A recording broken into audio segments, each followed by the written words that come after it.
what we've noticed is that church activity begins to decline in the teenage years and continues to decline into the 20s. The current activity rate for young single adults in North America is 30%, 20% internationally. It's about 25% worldwide. What's interesting about that to us is that married adults, young adults, people of the same age who get married are twice as active as singles. So there's something about being single. This is something that Robert Wuthnow,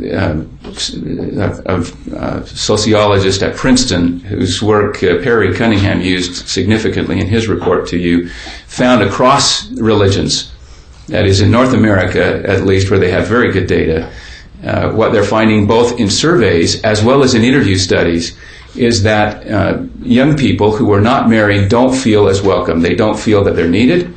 They aren't given positions and opportunities to serve as much, and they don't feel that their interests and needs are being addressed. And so this is true across religions, but even more so in other religions, frankly, than in our church.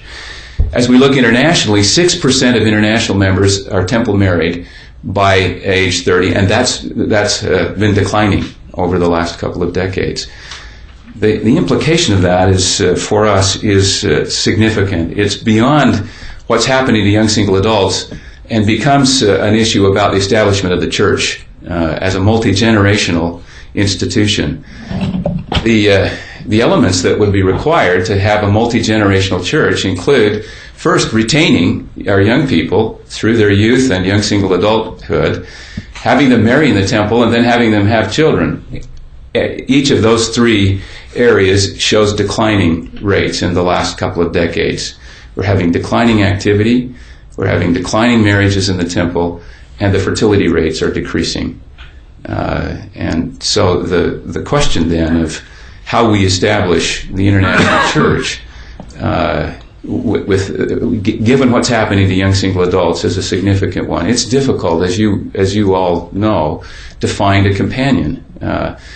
Internationally particularly, about 70 active men per 100 active women across many of these countries.